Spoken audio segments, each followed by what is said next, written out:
ढुङ्गेधाराको pizza खाना जाने आज हामी यहाँ भित्र आइसकेको छौँ हेर्नु पिज्जा कलुले फर्स्ट टाइम खान्छ कस्तो लागिरहेछ त खाना पाउँदा सो फेरि पनि हे गाइस राम राम नमस्ते welcome back to my YouTube channel मेरो न्यू डे न्यू ब्लगमा सबैजनालाई स्वागत छ यसमा Sanjana Tharu and Chaudhary I hope हजुर सबैजना सन्चै हुनुहुन्छ होला आरामै हुनुहुन्छ होला भन्ने आशाको साथीहरू भिडियो सुरु गर्दैछु साथीहरू सो म पनि एकदमै ठिक छु सो यो मान्छे मैले जतिखेर भिडियो बनाउँछु नि त्यतिखेर 5 रुपियाँ दिएन 10 रुपियाँ दिएन भन्छ सो आज चाहिँ साथीहरू हामी कहाँ जान लाग्छौँ भने केक बेकरी जान लाग्यो अब भोलि कल्लुको मेरो बर्थडे आएको छ नि के भएर कल्लुको र मेरो केक आधी 1 पाउन्ड केकको आधी हाम्रो च्यालेन्ज आउनेवाला छ क्या भोलि सो त्यही भएर आजै भनिदिउँ अनि त्यसपछि कल्लुलाई चाहिँ भोलि आउन भ्याउँदैन नि त हामी बार त्यही भएर यतैबाट जान्ला छौँ हामी उता पिज्जा खाना साथीहरू कल्लु कहिले पनि पिज्जा खाएको छैन मेरो बर्थडे रहेछ भन्न कल्लुको बर्थडे आएको छैन बारे यो झुट बोलिरहेछ होइन कल्लु चाहिँ कहिले पिज्जा खाएको छैन सो कल्लु नबोल्ने बिचमा कल्लुलाई चाहिँ म लैजान लाग्छु आज पिज्जा खुवाउन कस्तो हुँदो रहेछ ढुङ्गेधाराको पिज्जा खाना जाने आज पिज्जा ढुङ्गेधाराको त्यो पनि एउटा खाने हो एक एउटा दुईटा त्यो कतिवटा लेयर हुन्छ काटेको सो त्यही भएर यतैबाट जाँदाखेरि केक पसलमा पनि गइहालौँ न चट्टोजिन भनिदिउँ न भने होइन साथीहरू अब आज चप्पल नि लैदिउँ भने यो कल्लुवाले योसँग यो चप्पल छ त मलाई लाउनै दिन्न क्या त्यही भएर आज साथीहरू आज त चप्पल नि किनियो कुल्फी नि खायो अब पिज्जा नि खाइदिने हो मैले चप्पल अस्तिबाट सोचिरहेको थिएँ कि साथीहरू किन्ने भनेको अब के गरेर पैसा सकिहाल्छ होइन अनि यत्तिकै पैसा सकिराख्यो हुन्छ त्यही भएर आज किनिदिइहालौँ न त भने अब किने भइहाल्छ क्या हामी जान लाग्छौँ साथीहरू ढुङ्गेधारामा आफ्नै पारामा पहिला चाहिँ यतातिर चाहिँ हाम्रो साथी बुनीको मम्मी बस्थे यता चाहिँ साथीहरू यो बाटो छ नि पहिला यो बाटोमा के हुन्थ्यो कल्ला कति धेरै साँच्ची हुन्थ्यो भने यो पहिला हामी रानीवन बस्दाखेरि के यो बाटोमा हिँड्दाखेरि यति धेरै आच्छी हुन्थ्यो त्यसपछि हिलो मात्रै हुन्थ्यो है अहिले चाहिँ केही छैन साफ सुथरा भइसकेको छ अनि एकचोटि त सर्पलाई नै भेटाएको थियौँ साथीहरू त्यस्तै थियो भने साथीहरू अहिले त बबाल भएको छ हेर्नु यतातिर चाहिँ बाटो त्यही भएको छ यतैबाट होइन कि यतैबाट हो यो बाटो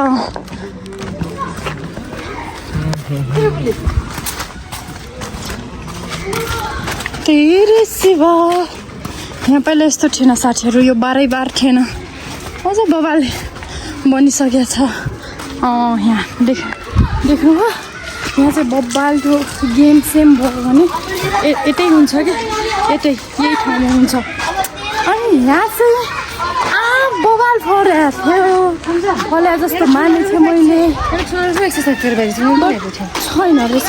यो सानो बच्चाले रहेछ यहाँ बबाल फल्थ्यो कि साथीहरू यसपालि त छैन रहेछ यहाँ कस्तो दामी बनाएको छ एक्सर्साइज गर्ने नि रहेछ बच्चाहरूको पुरानो बाटोतिर हिँड्यो भने मतलब पुरानो त के हुन्थ्यो होला पहिला हिँडेको आफू हिँडेको बाटोतिर हिँड्यो भने है पहिलाकै याद यति बल्झिन्छ अनि यतापट्टि देखिराख्नु छ यो घरमा पहिला पेन्ट चाहिँ यस्तो थिएन व्हाइट मात्रै थियो यो चाहिँ 3-4 भाइको घर हो क्या हो भन्छु म चाहिँ त्यस्तै लाग्छ मलाई अब चाहिँ हामी लगभग ढुङ्गेधाराको तरकारी बजार पुग्नै आँट्यौँ धेरै भइसकेको थियो यतै नआएको पहिला यता हुँदाखेरि त हाम्रो मम्मीले मलाई खानेकुरा नि किनिदिनु हुन्थ्यो कसो स्याउ केरा किनिदिनु हुन्थ्यो अब त उता गइसकेपछि कहिले पैसा नि हुँदैन उता यता बस्दाखेरि हामीलाई कथा भाडा तिर्नु पर्दैन उता गइसकेपछि त सबै थोक आफैले गर्नुपर्छ नि त्यही भएर अब त पानीको बत्तीको फोहोरको सबै पैसा जान्छ नि साथीहरू हामी आइपुग्यौँ ढुङ्गेधाराको तरकारी बजार यसकै अपोजिट साइडमा छ साथीहरू बेकरी हामी चाहिँ यहीँ आछौँ है खानलाई आज यहाँबाट केही सब्जीहरू लानु पर्ला जस्तो लागेको छ यस्तो भिड हुन्छ नि भित्र बब्बाल के कुरै छोडिदिनु पहिला त बहुत आइन्थ्यो होइन अब यहीँ जाने हामीहरू आज बेकरीमा पिज्जा खाना हेर्नु साथीहरू यहाँको डेकोरेसन चाहिँ भवालै हो कि यहाँ हाम्रो कलुटा बसिसकेको छ यही राम्रो लाग्छ मलाई ह्याप्पी एनिभर्सरी यहाँ मनाउँदो नि रहेछ 70 एनिभर्सरी भयो यो खोलेको 7 वर्ष भयो हो खै मलाई त लाग्यो भयो होला साइड मलाई मेरो फोटो खिच्देऊ न कल्लु साथीहरू हेर्नु पिज्जा कल्लुले फर्स्ट टाइम खान्छ कस्तो लागिरहेछ त खाना पाउँदा के अब खाएपछि थाहा हुन्छ तर यो अलि ठुल्ठुलो पिस भयो क्या साथीहरू यति ठुल्ठुलो पिस नहुनु पर्ने खाए यस्तै गरी खाने हो यसरी समात्ने अनि म आउँछ त के खाना आउनु होला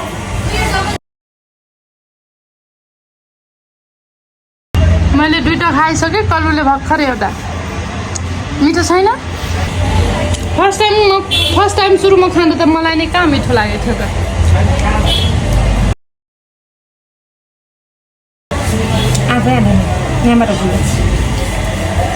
बस नै मिठो लागेन भन्ने मान्छे त गम मिठो आउने साथीहरू हामी यहाँ भित्र आइसकेको छौँ हेर्नु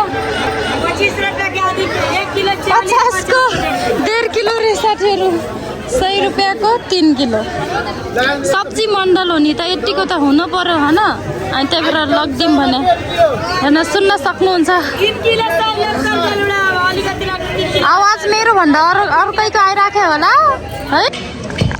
यहाँ मकै कल्लुलाई अघिबाट मकै भनिरहेछ मतलब गेम हेर्ने बाहना मकै खाने चाहना साथीहरू आज कल्लुको त मोजै मोज्छ घरि के खान्छ घरि के कुल्फी त 3 चोटि खाइसक्यो हामी साथीहरू पहाडको जरा होइन जता गए पनि पहाडको जरै त हो अहिले चाहिँ हामीहरू रेड गुम्बा पुगेन छौँ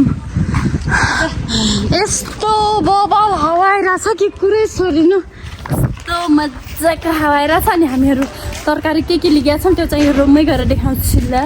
साथीहरू यहाँ हामी मजाले यहाँ बसेर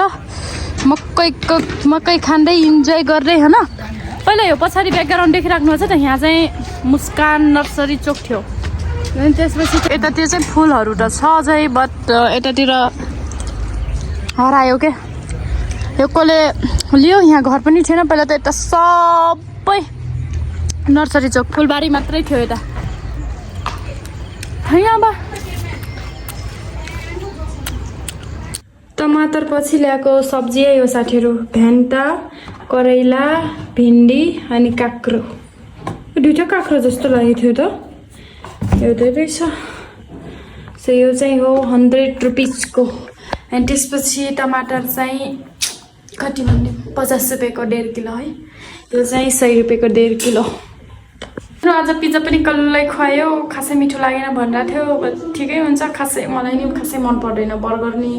बर्गर त म नि खाएको छैन साथीहरू अझैसम्म एकचोटि नि टेस्ट गरेँ होइन पिज्जा चाहिँ 12मा पर्दाखेरि भन्छु यार 12 त अहिले नै हो मेरो पहिला सुरुमा काठमाडौँ आएको बेला अनि त्यहाँनिर साथी थियो मेरो एउटा लुरी सलिना भन्टाना अनि तिनीहरूसँग ट्युसन पढ्थेँ त्यतिखेर चाहिँ एकचोटि पिज्जा खाएको थिएँ त्यही हो एकचोटि अहिले चाहिँ सेकेन्ड टाइम भयो थर्ड सेकेन्ड बल्ल मेरो 2 चोटि भयो साथीहरू खासै मलाई नि मिठो लाग्दैन पिज्जा सो त्यही हो तरकारी सरकारी लिएर आयो साथीहरू टमाटर नि कति धेरै छ धेरै भएर सधैँ चटनी खाने हो सो आजलाई चाहिँ यति नै सबैजनालाई tata bye by love you by by